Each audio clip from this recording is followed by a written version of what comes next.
Hi, Mr. Rothstein, welcome. Hi, Richard is my name. How are you? Doing well. We're Good. so pleased and thankful that you're going to be doing this talk for us today. Thank you very much. I'm glad to be with you. My colleague is going to, she's tweaking the sound for us. Charlene, are you leading this meeting? So I am one of the 3 partner organizations.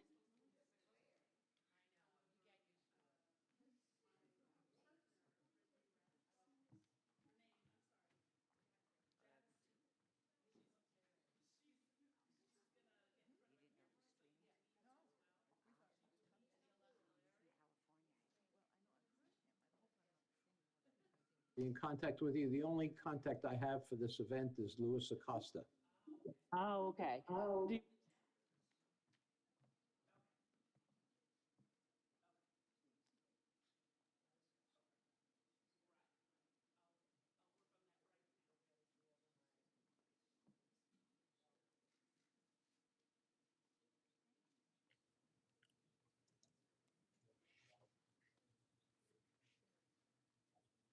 And you have my, oh, I guess I'm on there. Yeah.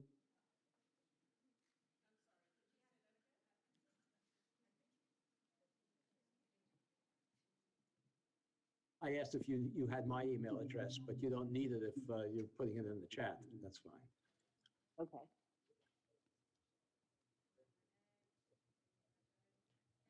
Hello?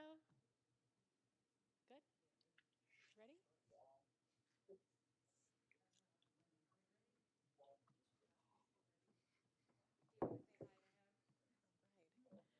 Hi, Richard. Can you see me? Where do I look? Oh, here we go. Okay. I apologize to the audience, but I have to turn this way. Hi, Richard. How are you? Can you see me?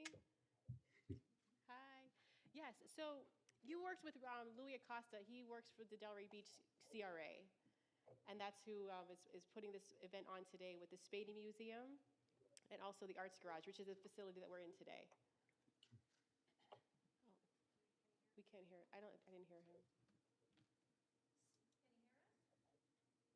Right now? Can you hear us? Yes, Okay. I can.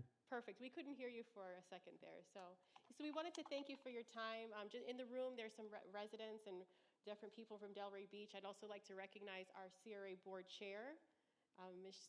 Shirley Johnson, there. Hello.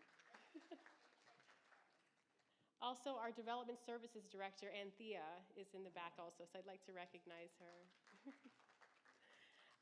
So with, this book, Color of Law, is very, very, very important and shares a lot of information about land use and different zoning issues and how they've contributed to systemic racism. So I think it's very important to know who's in the room, that there are government officials and people here like Anthea, like myself, and also our nonprofits that we work with so much on a daily basis to impact Delray Beach. So we're very thrilled to have you here to speak about your book. But without further ado, I'll turn the floor over to you. Hey. Thank you.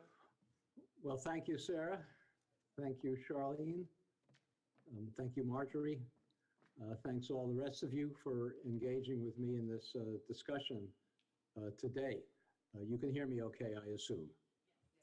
Okay, well, let me begin by saying that as you all know, we had in the 20th century a civil rights movement in this country.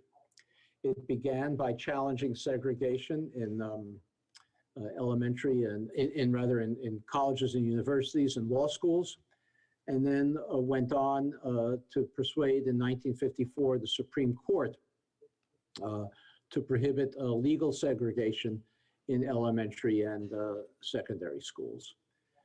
And that 1954 Brown versus Board of Education decision gave inspiration to a movement of civil rights activists who engaged in marches and demonstrations and civil disobedience. People lost their lives in that struggle, and some were seriously injured. But by the end of the 1960s, that civil rights movement had pretty much persuaded much of the country, not everybody, but pretty much persuaded much of the country that racial segregation was wrong, that it was immoral, that it was harmful both to African Americans and to whites, that it was incompatible with our self-conception as a constitutional democracy. And with that understanding, the civil rights movement abolished segregation and public accommodations, public transportation, employment. And then in 1968, in the wake of the assassination of the Reverend Dr. Martin Luther King Jr., the civil rights movement succeeded in getting a Fair Housing Act passed that prohibited ongoing discrimination in the sale and rental of housing.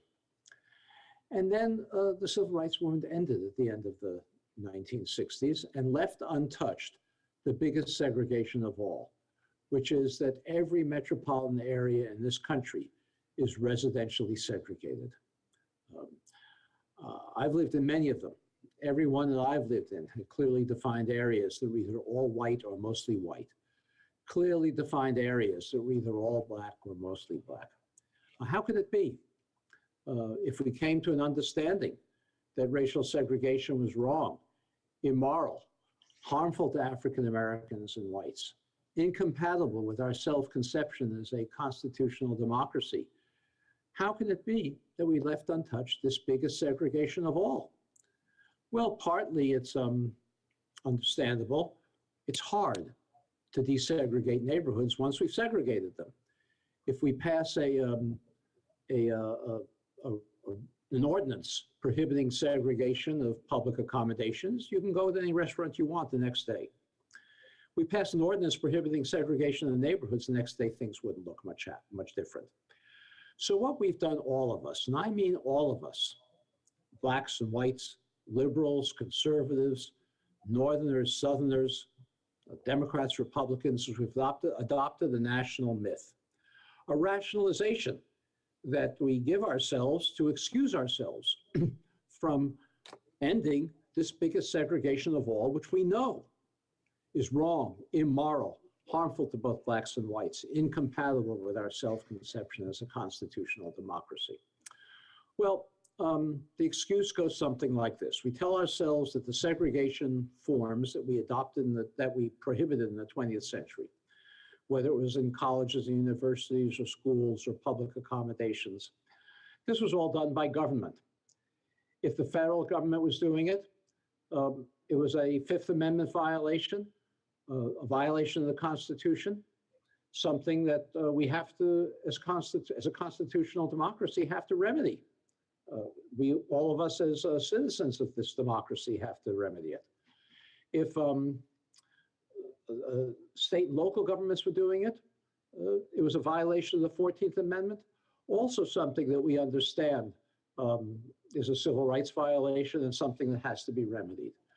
But residential segregation, we tell ourselves that was something entirely different.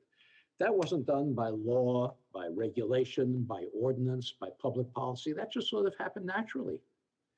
It happened, because private homeowners or landlords wouldn't sell or rent to African Americans in white neighborhoods. Or maybe it happened because, African Americans and whites just don't like to live with each other. They prefer to be with their own kind in separate neighborhoods. Or maybe it happened because private businesses in the private economy, banks, real estate agencies, law firms, developers, discriminated in how they carried out their purely private sector activities, not government action. Or maybe we tell ourselves it's all just because of income differences. African Americans have lower incomes typically than whites, and so many African Americans can't afford to move to white neighborhoods. All of these individual, bigoted, private sector, non-governmental actions, self-choice, income differences. This is what created residential segregation, and we tell ourselves what happened by accident might be too bad, but it can only unhappen by accident. We give a name to this rationalization. We say that this segregation that was created by purely private activity is de facto segregation, something that just happened in fact, not in law, a term that's used widely by everyone across the political spectrum. Well, I spent much of my time before I began this research writing about education policy. I didn't know much about housing at the time. I was an education policy writer. I was the education columnist at the New York Times in the late 1990s, early 2000s. And I came to an understanding that the education policy that we were following in this country at that time was wrongheaded, made no sense. We understood that there was an achievement gap between Black and white children. Black children had lower achievement on average than white children. And we told ourselves that the reason for this achievement gap was the teachers of Black children had low expectations of them. They just didn't try very hard. And if we could force teachers to try harder, the achievement gap would disappear. I thought this was a ludicrous theory, but we enacted it into law. As some of you may remember, in 2001, we passed a law called the No Child Left Behind Act that required children to be tested every year in math and reading. Teachers in schools held accountable for those test scores. And the law predicted that if we did this, if we held teachers' feet to the fire, the achievement gap would disappear in a matter of 7 years. I thought this was a ludicrous theory. As I said, 20 years out now, the achievement gap is, with all this testing that we've done, is still as big as it was just about in 2001. The only thing that the No Child Left Behind law really accomplished was it gave schools and teachers an incentive to abandon a well-rounded curriculum so they could spend more time drilling children in test-taking skills. Nonetheless, this was widely accepted. I thought, and I wrote column after column about this, that the reason we had an achievement gap was not because teachers didn't try very hard. Of course, there are some teachers who are bigoted and don't try very hard, but the main reason for the achievement gap was the social and economic challenges that so many African-American children come to school with that impedes their ability to learn no matter how hard teachers try. So for example, I remember writing one column about asthma. As you may know, African-American children in urban neighborhoods in this country can have asthma at 4 times the rate of middle-class white children. It's an enormous difference, 4 times the rate. They have asthma at such a high rate because there are more trucks driving through their neighborhood. They live in more polluted neighborhoods, more dilapidated buildings, more dust in the environment, more vermin. And if a child has asthma, that child is more likely than a child who doesn't have asthma to be up at night wheezing and perhaps come to school a little bit drowsy the next day. And if you have 2 groups of children who are identical in every respect, same racial composition, same social and economic background, same family structure, but one group has a higher rate of asthma, that group's going to have somewhat lower average achievement simply because it's going to be a drowsier group. It's not going to make a big difference. Asthma is not a big cause of the achievement gap. But then you can begin to think of all of the other social and economic conditions that equally challenge the ability of children to learn, whether it's asthma or lead poisoning has a measurable impact on IQ, and it's much more prevalent in lower income neighborhoods. Homelessness, economic insecurity. When you've added all of this up, you've pretty much explained the achievement gap. There's a little bit of explanation left for bigoted teachers, but not much. Well, I soon realized that it's one thing if a child has asthma or lead poisoning or homelessness or economic insecurity. What happens if you have a school where every child has one or more of these challenges? How can such a school ever be expected to achieve at the same level as a school where children come well-rested, well-nourished, from economically secure homes, breathing clean air? Of course, you can't have that expectation no matter how many laws you pass about it. Well, we call schools where we concentrate children with those kinds of challenges, we call them segregated schools. And schools today are more segregated in this country than they ever have been in the last 45 years, more segregated. And the reason they're more segregated is because the neighborhoods in which they're located are segregated. So I began to think that maybe neighborhood segregation was an education policy problem. I still wasn't thinking about housing. I was thinking about this as a school problem. And then In 2007, I read a Supreme Court decision that changed the direction of my work and led to this book, The Color of Law, that I'm speaking about today. In 2007, the Supreme Court evaluated two school districts, Louisville, Kentucky, and Seattle, Washington. Both of them had a very, very trivial school desegregation plan. They permitted parents to choose which school in the district their child would attend. But if the choice was going to intensify segregation, that choice wouldn't be honored in favor of the choice of a parent who wouldn't do so, whose child wouldn't do so. So if you had a school that was all white or mostly white, and both a black and a white child applied for the last remaining place in that school, the black child would be given some preference, help to desegregate the school. This was a trivial program. You don't have one place left very often, and both a black and a white child apply for it. But the Supreme Court evaluated this program, denounced it. The opinion was written by Chief Justice John Roberts. The Chief Justice explained, it's true, he said, the schools in Louisville and Seattle are segregated, but they're segregated because the neighborhoods in which they're located are segregated. He was right about that. And then he went on to describe how those neighborhoods are segregated de facto because of private bigotry and people's self-choice and income differences and businesses in the private economy, not by government. And he said if you have segregation that government didn't create, the Constitution prohibits government from trying to fix it. It has to be fixed as naturally as it evolved. Well, I read this decision and I remembered reading about something that happened before in Louisville, Kentucky, one of the districts that was involved in this decision. In Louisville, there was a white homeowner in a single family home in an all-white suburb called Shively. That homeowner had an African-American friend living in the center city of Louisville. The African-American friend was a decorated Navy veteran, had a wife and a child, wanted to move to a single family home, but nobody would sell him one. So the white homeowner in this suburb of Shively bought a second home and resold it to his African-American friend. And when the African-American family moved in, an angry mob of white neighbors surrounded the home, protected by the police. They threw rocks through the windows. The police made no effort to stop it. They dynamited and firebombed the home. The police made no effort to stop it.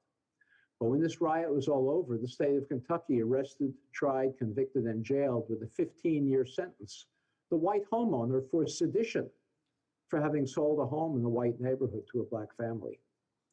I said to myself, this doesn't sound to me much like de facto segregation.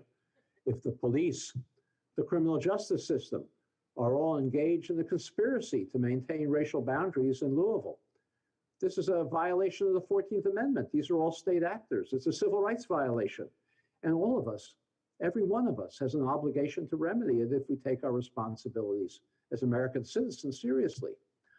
Well, I began to look into it further, and I found that this was not an isolated case. In the 20th century, and I'm not exaggerating here, there were hundreds of cases of police protected, sometimes police organized and led, violence, mob violence, designed to drive African Americans out of homes that they had legitimately purchased or rented in white neighborhoods. These hundreds of cases took place all over the country, in the South, in the East, in the Midwest, in the West, and Washington and Baltimore, and New York and Chicago and Detroit and Denver and Los Angeles and San Francisco. All of these places had instances of police protected, police sometimes led and organized mob violence to drive African Americans out of homes that they legitimately purchased or rented in white neighborhoods. Every one of these was a civil rights violation, a violation of the 14th Amendment to the Constitution, and something that we have an obligation to remedy. Well, I began then to look into it further, and I discovered that it was not only a state-sponsored violence that created the segregated boundaries that we have today, but that there were many, many federal, state, and local policies, all racially explicit, designed to ensure that African Americans and whites could not live near one another in any metropolitan area anywhere. Every one of these instances federal, state, and local policies was a constitutional violation that we have an obligation to remedy. Well, let me spend a few minutes with you this afternoon describing some of the more powerful federal policies that we followed to create segregation, that give lie to the myth of de facto segregation. I don't have time to describe many of them, but I describe many others, and The Color of Law, I'll describe just a couple now. One of them is a policy of the Federal Housing Administration and Veterans Administration to suburbanize the entire white working class and middle class population, to take them out of urban areas and move them into single family homes in all white suburbs, like that one in Shively that I described. In the post-World War II period, when this policy was reached its highest and most intense force, we were not a suburban country yet. Most workers, both black and white, and other ethnicities, Hispanics, all lived in urban areas because we were a manufacturing economy. Factories needed to be located near deep water ports and railroad terminals to get their parts and ship their final products. And so the workers who worked in these factories, black and white and Hispanic, had to live close enough to walk to work, maybe take short streetcar rides to get to their jobs. The same thing was true of the employees of banks and other service industries that served these manufacturing industries. So many of these downtown neighborhoods had some integration.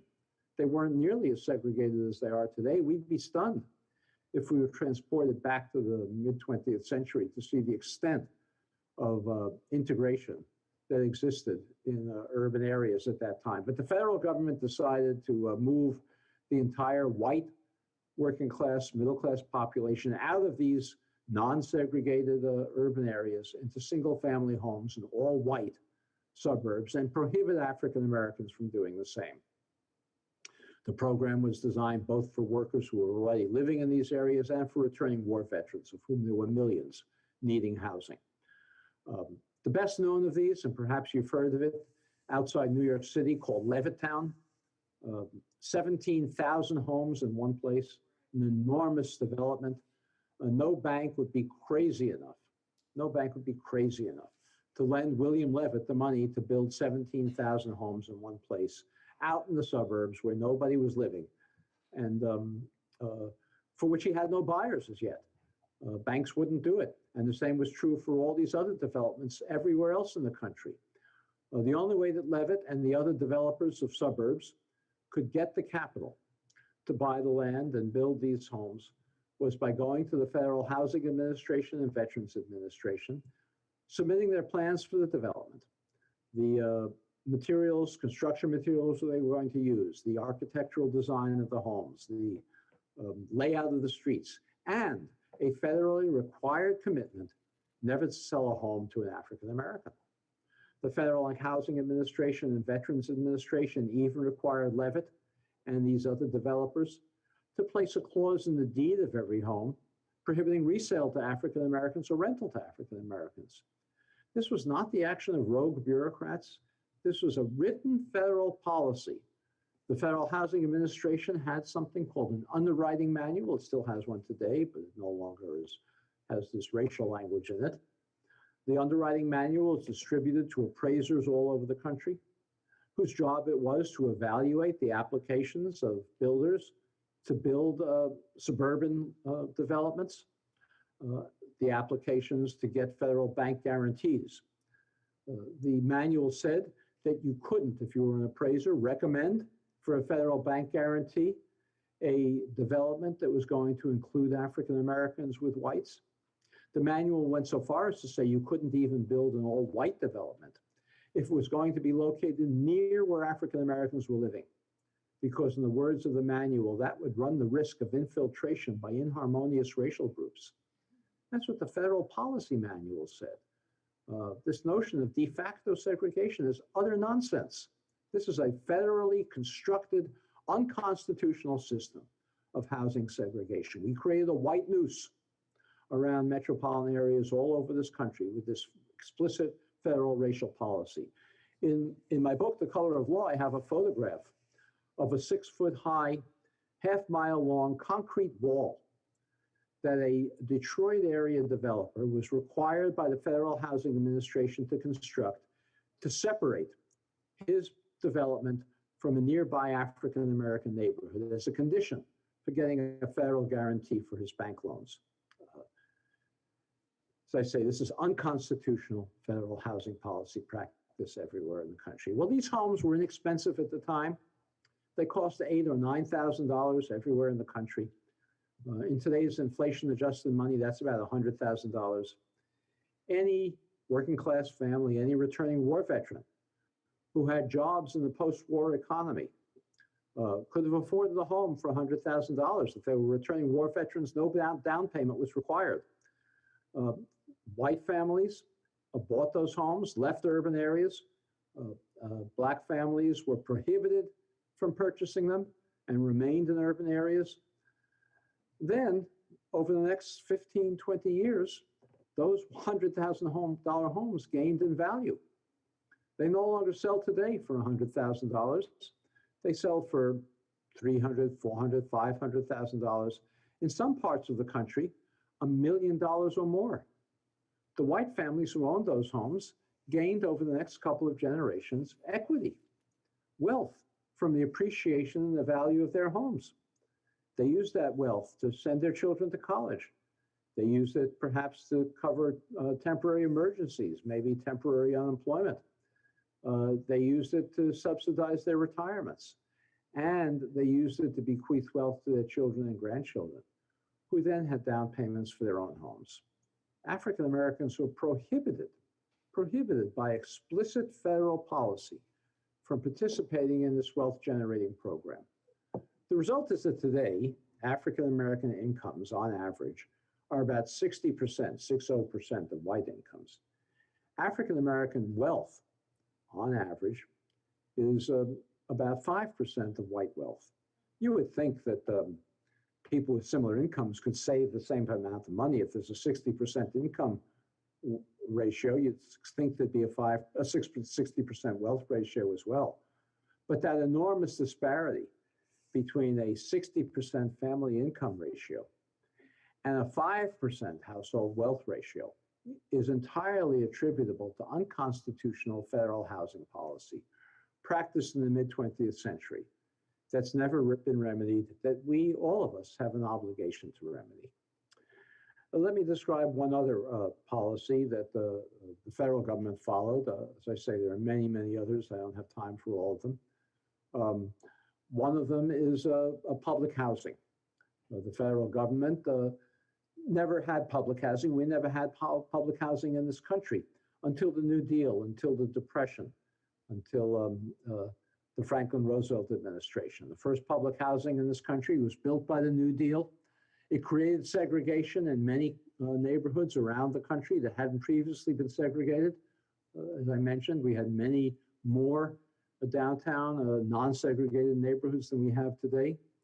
The great African-American poet, novelist, playwright, Langston Hughes, wrote in his autobiography how he grew up in an integrated downtown Cleveland neighborhood. We don't think of downtown Cleveland that way today, but he said that he went to an integrated high school. He said his best friend in high school was Polish. He dated a Jewish girl. We don't have high schools like that in Cleveland anymore. But the federal government went into this integrated neighborhood where he lived in the early 1930s and built two separate projects, one for whites, one for African Americans, creating segregation where it hadn't previously existed.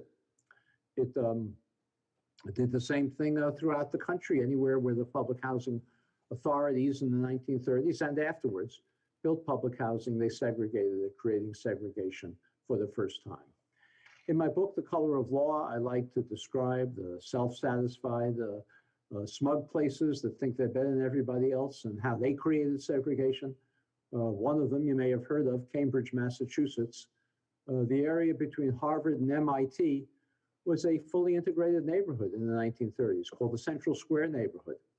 It was about half white, half black, but the Public Works Administration went into that neighborhood, demolished housing, and built two separate projects, one for whites, one for African Americans, creating segregation there where it hadn't previously existed. During World War II, the government's policy of segregation intensified.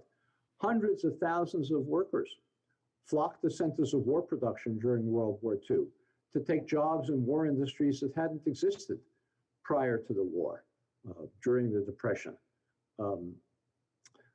If the government wanted the tanks and the jeeps and the aircraft carriers and the ships and the airplanes to be produced, it had to find housing for these workers. There were very few African Americans on the West Coast prior to World War II. As you may know, historians talk about two great migrations. The Great Migration of African Americans out of the former slaveholding states into the North and Midwest took place during World War I. And the migration of African Americans to the West Coast took place during World War II. There were lots of shipyards there, airplane factories, and if the government wanted those ships and the planes to be produced, it had to find housing for these workers who were overwhelming the communities where the work plants were located. And so it did. In San Francisco, the federal government built 5 projects for war workers. 4 were for whites only, 1 for African Americans. That African American project was placed in a neighborhood that later became the Black neighborhood of San Francisco. There were very few African Americans living in San Francisco prior to this time, so these projects created the segregation pattern that we know in San Francisco today. Across the San Francisco Bay in Berkeley, the federal government built a project. The buildings for whites were located along the residential area of Berkeley, good shopping nearby.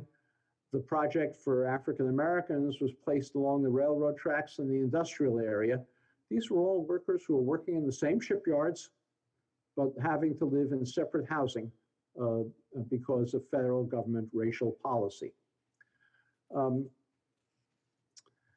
wealth gap that I mentioned before, that was created by the Federal Housing Administration and Veterans Administration subsidy of African Americans, of whites rather, to move to all white suburbs from which African Americans were excluded. That wealth gap underlies much of the racial inequality we still have today. This is not a matter of historical curiosity. This is our big problem. The wealth gap, which prohibits African Americans effectively from being able to have down payments so they can move to higher opportunity neighborhoods, is what's the main cause of that achievement gap in schools that I talked about before, that concentrates children with the most serious social and economic disadvantages in schools where they overwhelm the ability of schools to address those problems. It underlies health disparities between African Americans and whites. As you know, African Americans have shorter life expectancies on average, greater rates of cardiovascular disease, because they live in less healthy neighborhoods, less healthy air, less access to grocery stores selling fresh food. The wealth gap predicts also the mass incarceration of young minority men, as well as the police abuse of young men that we spent so much time demonstrating against last spring and summer in the wake of the murder of George Floyd. I'm not suggesting that no police would ever abuse young Black men if it weren't for the wealth gap and the segregation that it continues to reinforce, but the abuse is much, much more intense because of it.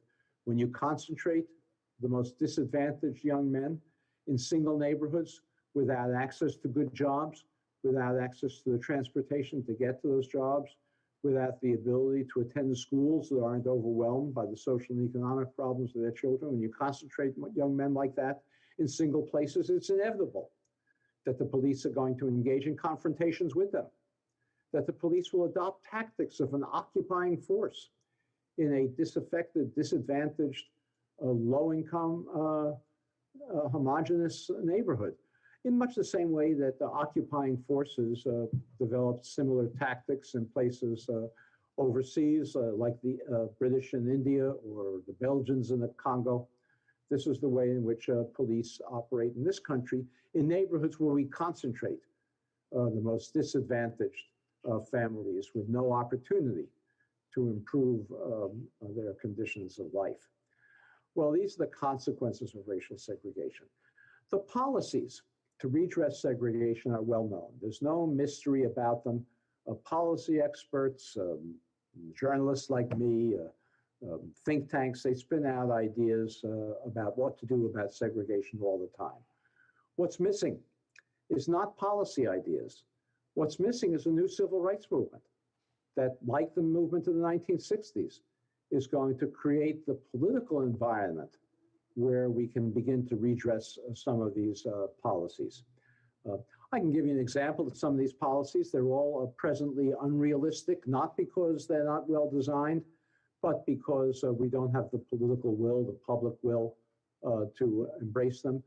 I mentioned before these all-white suburbs that were created in an unconstitutional fashion by the federal government, and that now are unaffordable to working class families, middle class families really of any race, unless they happen to have down payments from their parents or grandparents, which make them disproportionately white. Well, those homes, as I said, that sold initially for $100,000 and that now sell for $300,000, $400,000, in some cases much more. The federal government should be buying up homes in those suburbs at market rates and reselling them to qualified African Americans at deep discounts as a narrowly targeted remedy for a very, very specific, concrete federal policy that was unconstitutional and it needs to be remedied. We have policies at the low end of the income scale, as you probably know, that subsidize the housing of lower income families. Perhaps the biggest one is the low-income housing tax credit program. You're probably familiar with that. It's a program of the Federal Treasury Department that distributes tax credits to nonprofit developers who then typically sell them to get the funds to build the projects. The Federal Treasury Department regulations absurdly places a premium in placing low-income housing tax credit units in already low-income neighborhoods, reinforcing their segregation. Of course, we should provide better housing in those neighborhoods, but placing a priority on placing those units in low-income segregated neighborhoods, reinforcing their segregation, rather than insisting that a good share of those units also be placed in higher opportunity places where there's better access to jobs and transportation and healthy air and healthy food and schools that aren't overwhelmed with social and economic problems. The priorities are backwards. Why don't we place more of those units in high opportunity places? Well, in those places, there are zoning ordinances that prohibit the construction of not just apartment units for lower income families, but even garden apartments or townhouses for middle and working class families. In my judgment, and I think my judgment is upheld. In fact, I know it is by lawyers who study these things. In my judgment, zoning ordinances that perpetuate an unconstitutionally created segregation are themselves subject to challenge and should be challenged. But again, there's no political will to do so. Developers would rather place low-income housing units in low-income neighborhoods because in a high opportunity place, they'd have to hold a dozen community meetings explaining to not in my backyard residents why they're bringing Black and brown people into those neighborhoods. They'd rather not do that. They'd rather do it where the land is cheaper. They'd rather do it where they can easily rent apartments because they put it in a low-income neighborhood and put a sign in the window saying for rent and people walk by and see its availability. All of these things are easily remedied if we had the will to do it.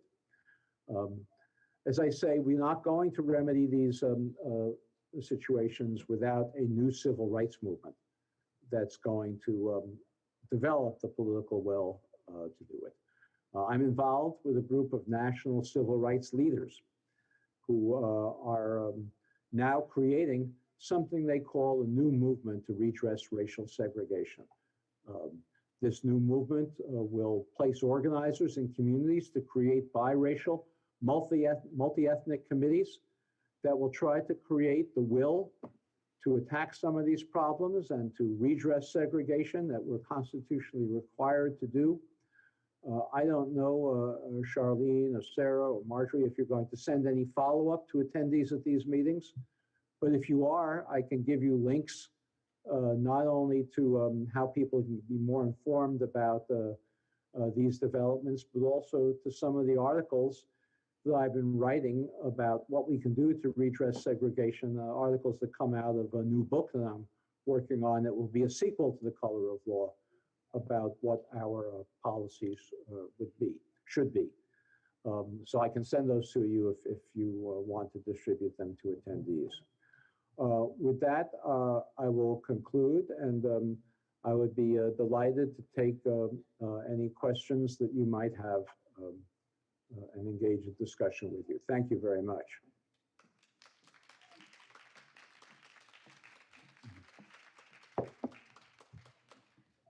Thank you so much, Richard. I just wanted to add that, we're in Delray Beach. We sit here in this beautiful beach town. Sunny's always sunny, always lovely outside. Sarah, let me interrupt for a second. There's there's an echo. I can't really distinguish what you're saying. I'm gonna go.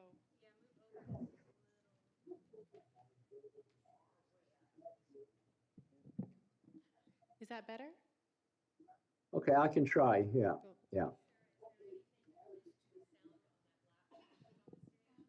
You want to mute it?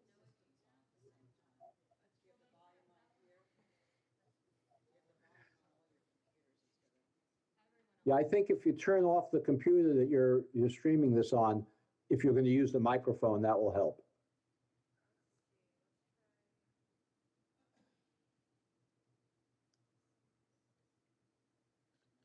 Just mute that microphone. Mute that microphone if she's going to. Is that better?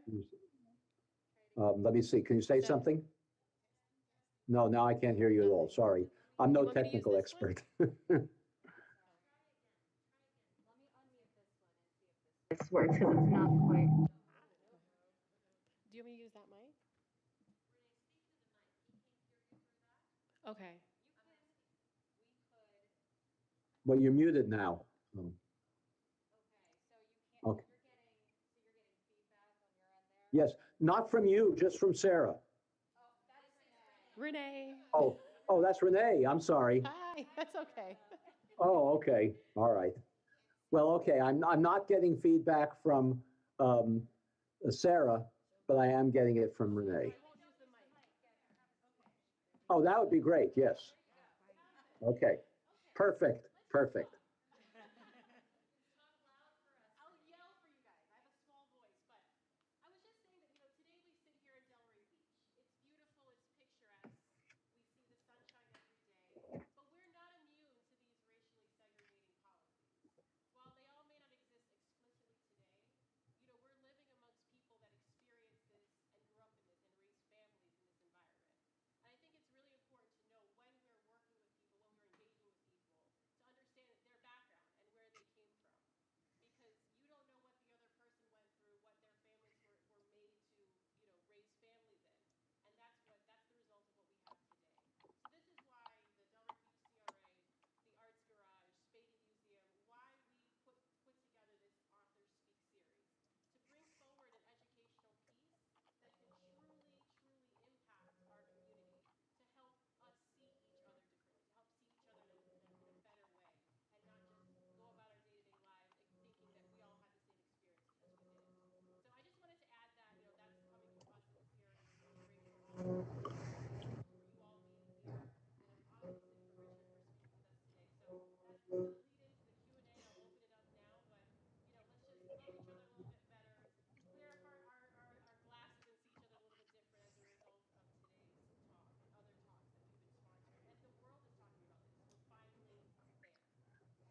Okay.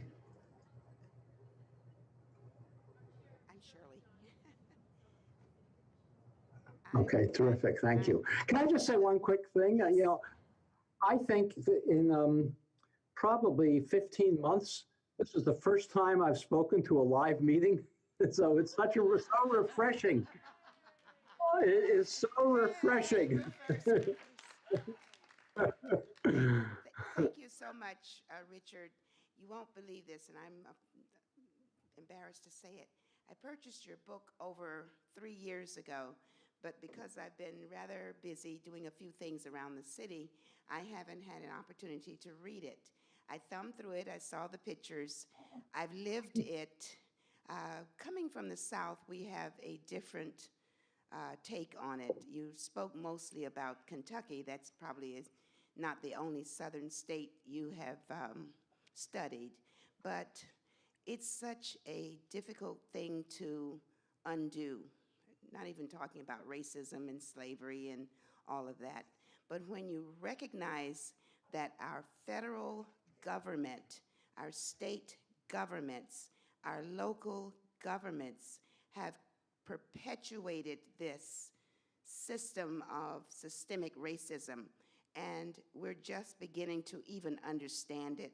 And unfortunately, this place should be a COVID spreader, because if we had as many people in here that we could have, we would all have to wear a mask. And anyway, you're going to be a star. I trust that you know this and you're prepared for it, because everyone's starting to speak about this country and what we've done and what we haven't done. And when people start reading your book and recognize that we're never going to get where we need to be as long as this is perpetuated, it hasn't been undone. I don't know exactly when you wrote the book, but it's long overdue that you've been getting the attention that you're just beginning to get. So I thank you for it. I'm finally going to buckle down and read it, I promise, so that when I see you on YouTube with another location, I can say, oh, I know what he's written. But since I've lived it, I really don't think I need to read too much. Thank you. Thank you.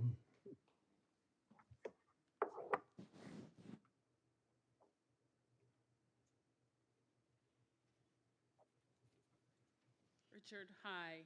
Charlene Farrington again. I'm the director of the Black History Museum here in Delray Beach. And so I have a comment more so than a question. And the comment is really designed for the audience as well. I'm sorry, am I too loud?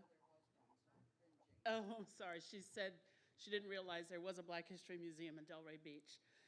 For those of you who are local, think about Swinton Avenue and Lake Ida Road, traveling west. On the north side of the road, there is a white wall that extends down the length of Lake Ida Road. That wall was installed in 1956 when the housing development north of the wall was being planned. The people who were African American who were living north of the wall, their homes were physically picked up and moved south of the wall, and then the wall was erected, and then the housing development was created. So that is a local example of some of what Richard was telling us about. And then the neighborhood at that point was redlined. So I just wanted to share that with you so you can know what our local representation of this concept is. Thank you so much for this talk. It's very edifying. Thank you. Thank you.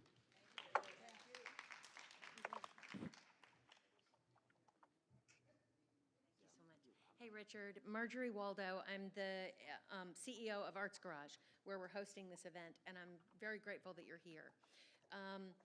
I want to ask you first, it's like a two-part thing. The first question I have is, do you know off the top of your head, I bet you do, when the FHA changed the manual and eliminated the can't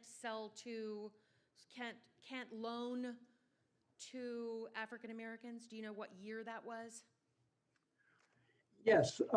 Or is it still on the books? Well, no, it's 1962. President Kennedy signed an executive order that instructed federal agencies to stop financing segregation. And they didn't all obey, because many of them continued to subsidize developments, for example, where they knew that the real estate agencies that were handling sales were discriminating. But 1962 is the time when the FHA explicitly stopped promoting segregation. So it's, So it's quite recent, quite recent. yeah, it's very recent. So just to put it in perspective, and I don't do this often, and it's going on YouTube, but I was born in 1963, and my first grade class was the first integrated class in Southern Virginia. However, I can remember at 7, 8, and 9 years old going into the doctor's office where there was a separate waiting room for blacks and whites in the town in which I grew up. So that would have been like 1970. I think that it's important, especially those of us that sit in privilege, recognize how recent that year is, that there was change impacted. And I'm gonna say, whoever at this table was so honest to say that they didn't know there was a Black History Museum in town. That speaks to our privilege. It is our responsibility as white people to find out what we need to know, to research that. Most of us have resources in order to do it. And I just think it's wonderful that there are some white people represented here and learning and being open to doing that. And if you have not gone to the Spady and had Charlene present what she's got going over there, you need to go for sure. Thank you, Richard, very much. Thank you. Thank you.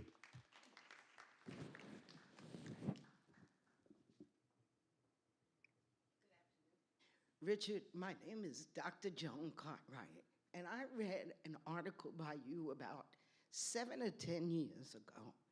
You impressed me more than any other writer that I have read in probably 20 years because you were honest, you were telling the truth.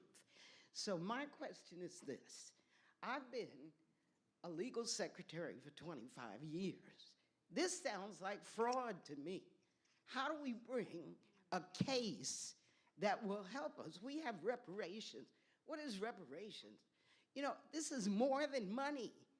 I am 73 years old, and I've been denied a mortgage. I'm a professor. I don't earn enough money to buy a house. And I'm 73. I have skills. People know I have skills. Okay. I can't buy a house. I can't get a mortgage. I make about $2,800 a month. That's no money. You need about $4,800, $5,800, $7,800 to get a house. So I'm not talking about housing. I'm talking about salary. I'm talking about raises. I'm talking about positions. I'm talking about so many things that we have been harmed as people of color in this country. How do we fix this with the law?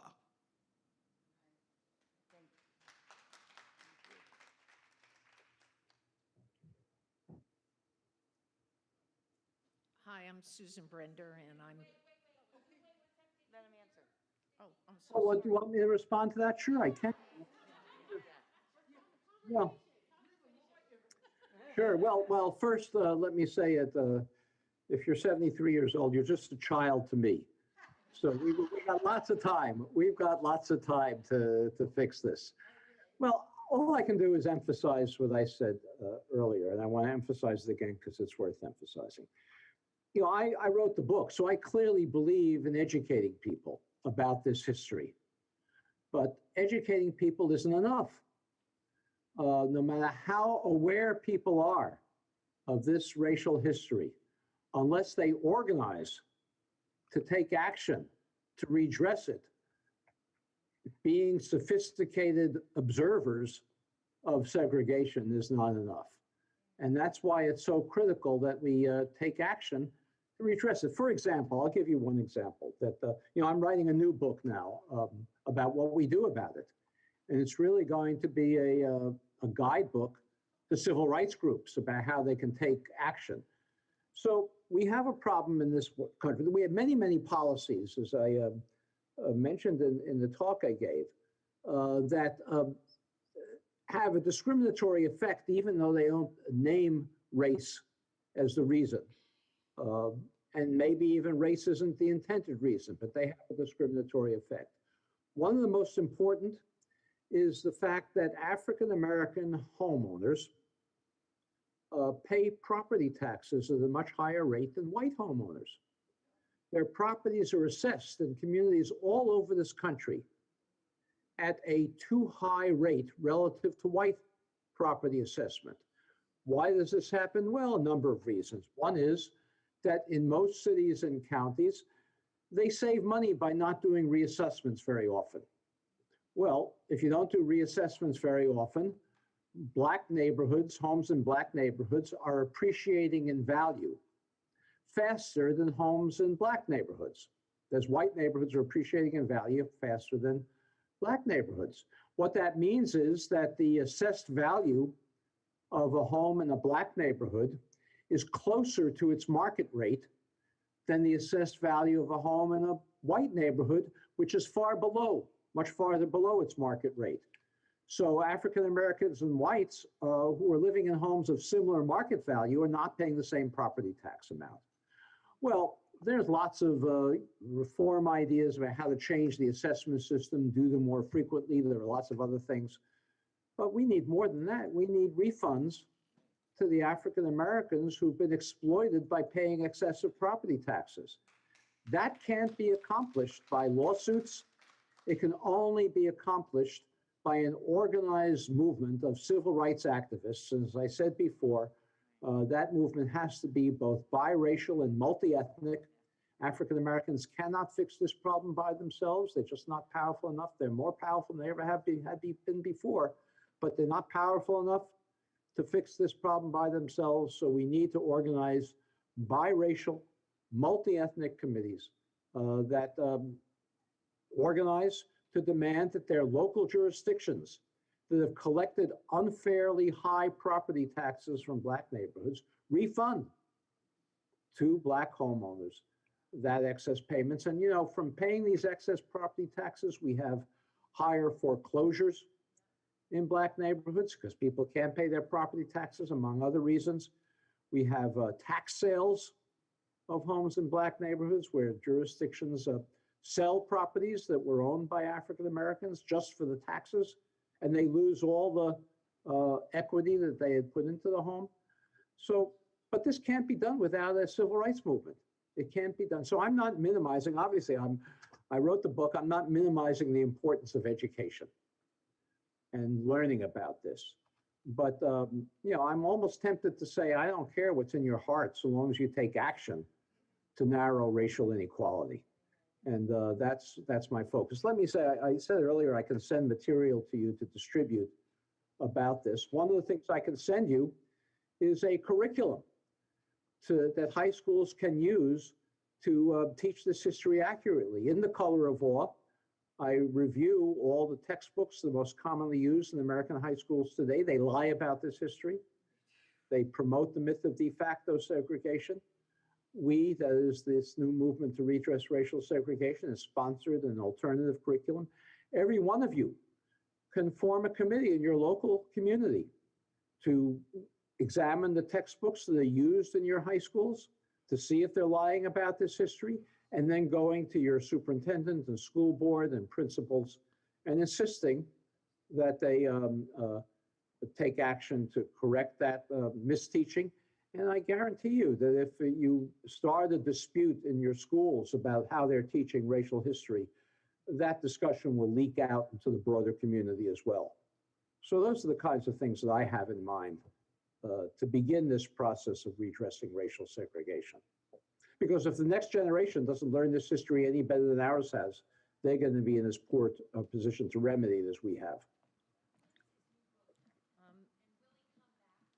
I don't know if you're a doctor, but I'm going to call you Mr. Rothstein. My name is Susan Brender, and I have worked for a number of TV stations, MSNBC, CNBC, and WBIS. Many years ago, I traveled with David Halberstam, the historian who's unfortunately passed away. and we went to Fisk University. And the reason that we were there is to actually interview all of the people who were part of this Freedom Riders. Now, I met them, I interviewed them, and I talked to them about what it was like to be a Freedom Rider, okay? And as people probably know historically, that what happened was they were absolutely, rocks were thrown at them, they marched, all kinds of horrors were done to them, but they stuck to it, and they weren't violent. And this is very important to know, that yes, forming a group, now I hear about Black Lives Matter, and I think that's a horrible way, because there's a lot of atrocities happening under that banner, and I think it is very important that we learn from the Freedom Riders, who were so happy to be Americans and so happy to have the opportunity to try to change things. So this is not about residences, and this is not about, you know, taxes and that sort of thing, but it is that there are people who care, and if people get together, white, Black, Asian, you name it, there can be a change. But there has to be people who want to do it peacefully. So I'd like to just say quickly that what Susan is expressing is her personal opinion. It is not part of the presentation today, because we do not feel as a collective, I think I can speak for the Spady and CRA when I say that it is not our place to tell our community how to engage or what to do. Obviously, none of us believe in hurting someone else, or we wouldn't be here today. However, even Martin Luther King believed in, at some point, doing what we need to do. If you look at Colin Kaepernick, he kneeled for a long time after talking to a lot of people, and it got him nowhere. So I want to make sure that you understand that the presentation today is not telling you, as a Black person or as a white person, how to organize, how to make your peace with what we have created in the last couple centuries.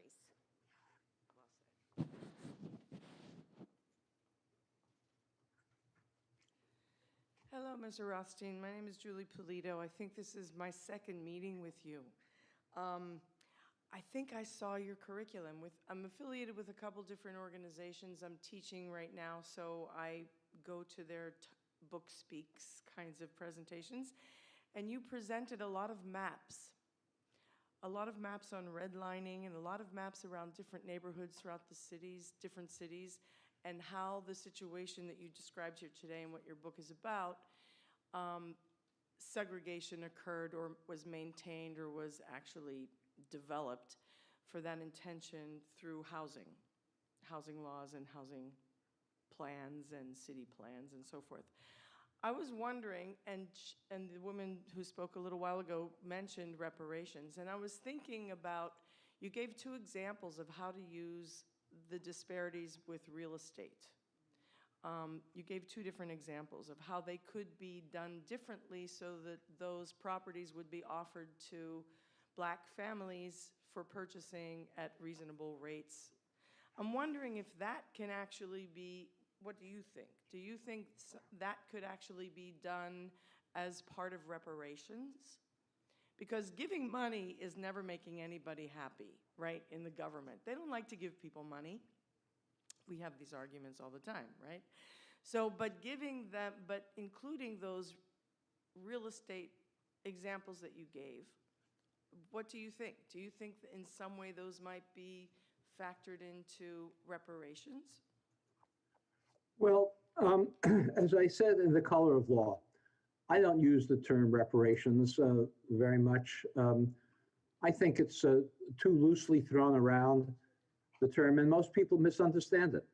Most people think of reparations, whether that's the intention or not of the people who propose it, but most people think of reparations as a single monetary payment to descendants of enslaved people in this country.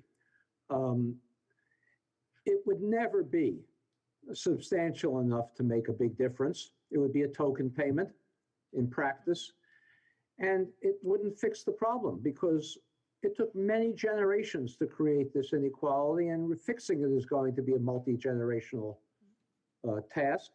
And a simple token monetary payment to the current generation is going to be used as an excuse by the opponents of racial justice to say, okay, we've now taken care of the problem, let's move on.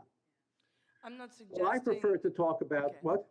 I wasn't suggesting a payment. I Yeah, was no, suggesting it as a policy, maybe under an umbrella of reparations, because there are some cities that are starting to do things in that direction. They're starting to call it reparations and make some movement in that direction. So I was thinking more along the lines of perhaps making this a policy under that umbrella as a way of actuating something more equitable. I don't know. Well, I agree. This is where I was going. So we're in agreement. I prefer to talk about policies. And as I say, most people misunderstand the term reparations.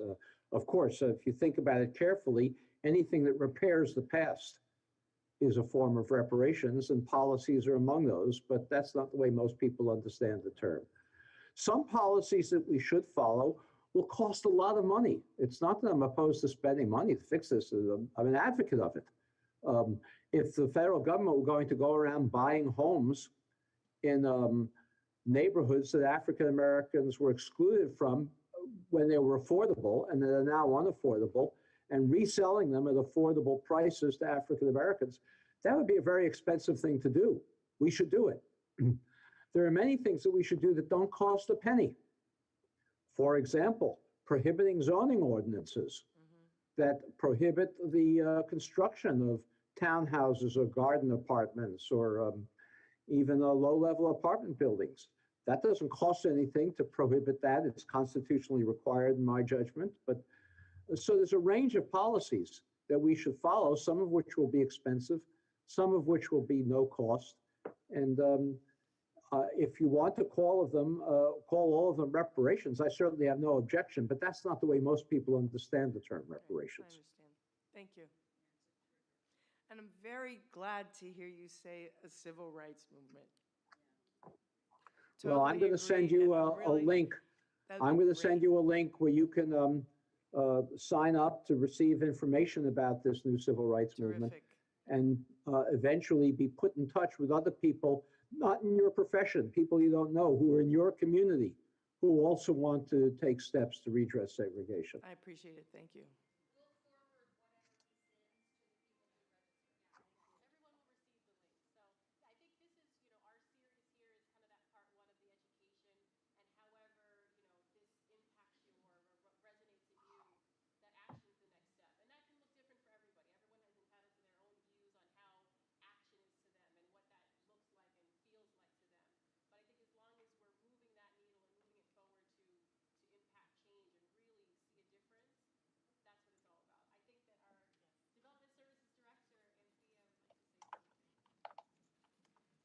Hello, I'm Anthea Janiotis. I'm the Development Services Director for the city, which means I oversee both the Planning Department and the Building Department. I have a little bit of a different question, and I'm wondering if your new book might provide some guidance on this issue, which is, as we've begun to have a reinfatuation with the urban areas of our city, we are having a lot of pressure and redevelopment in what has traditionally been African American neighborhoods. How do we protect those areas against gentrification and displacement as the reinvestment starts? It's just an ongoing concern and struggle.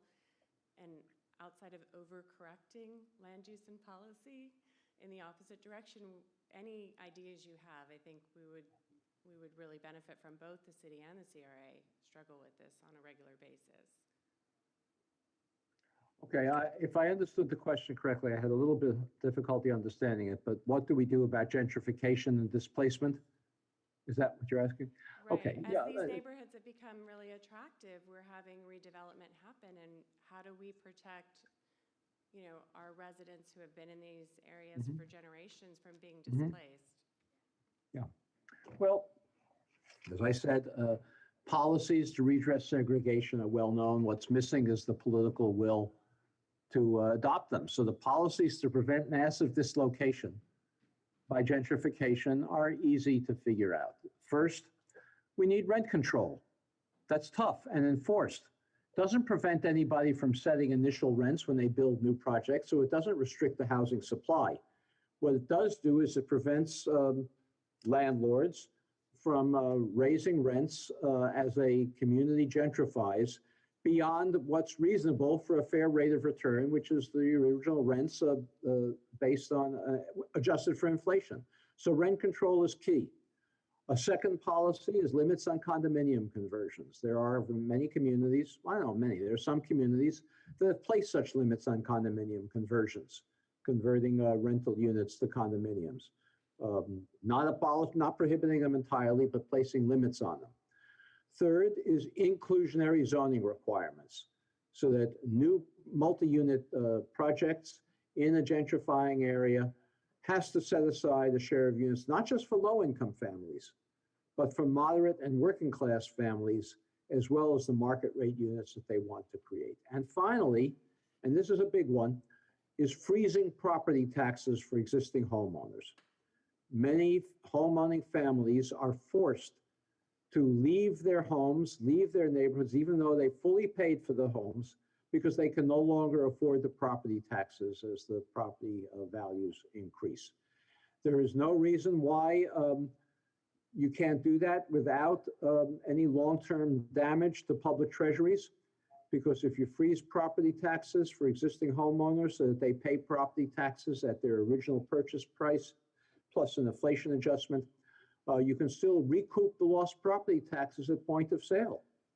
So instead of making hundreds of thousands of dollars in capital gains when they sell these homes in gentrifying neighborhoods, they make somewhat fewer hundreds of thousands of dollars, and the difference is returned to the Treasury as lost property taxes.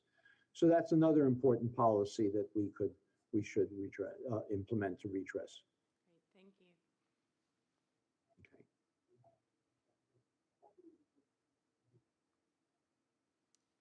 It's Shirley again. I'd like to add, for everyone who's here in Delray and probably in southeastern Florida, Florida is a hot, hot property right now. And the gentrification issue is compounded by so many different things. And I'd like to at least share it with you. I don't know if you're aware of this US-wide, countrywide, but Delray has been greatly impacted, not just by segregation, you live here, you live there. Every piece of land in Florida is so valuable now. I'll start with how Delray has been impacted. We are, quote unquote, known as the drug recovery capital of the world. We were impacted so much by the opioid crisis, and they say a crisis, but just drug use in general. And this scheme that has since been uncovered greatly impacted our lower income neighborhoods, which a lot of families sold their properties or were in a tax situation. However, the homes were taken or gotten or taken over, and they were set up as sober homes. So that did a lot of damage to the neighborhoods and the low-income African-American neighborhoods. Second, we had, I always call it a wolf in sheep's clothing.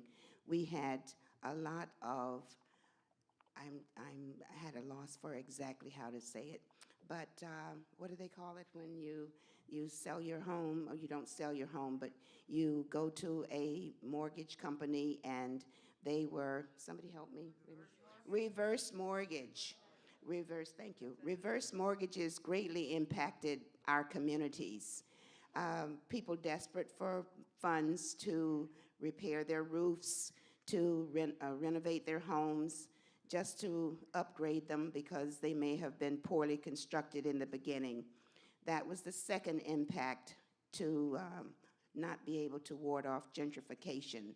And now the latest is the COVID pressure of people living in the Northwest and climate change and wanting to leave the North and come south where it's nice and warm and they're looking for these low-income homes, and the pressure, you would not believe. I found out that a home that might have sold for $250,000, if that, is on the market for $750,000. So there's a lot of impact that's hitting us. So I don't know, it's not just anymore that there are laws segregating.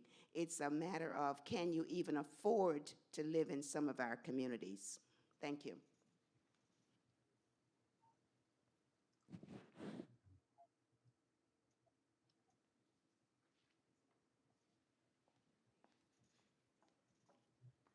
Thank you. I think that those are all the questions that we have, right?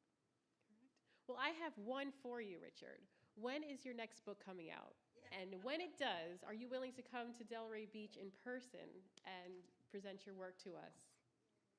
Well, God willing, yes, I'm an old man, but I'm going to get this done as soon as I can. And God willing, I'll be there. Thank you. Thank you. Well, from the city of Delray Beach, from all of us, we extend our sincere thank you. Many blessings to you, and good luck on your next book. And Thank you stay very healthy. much. Thank you. All right.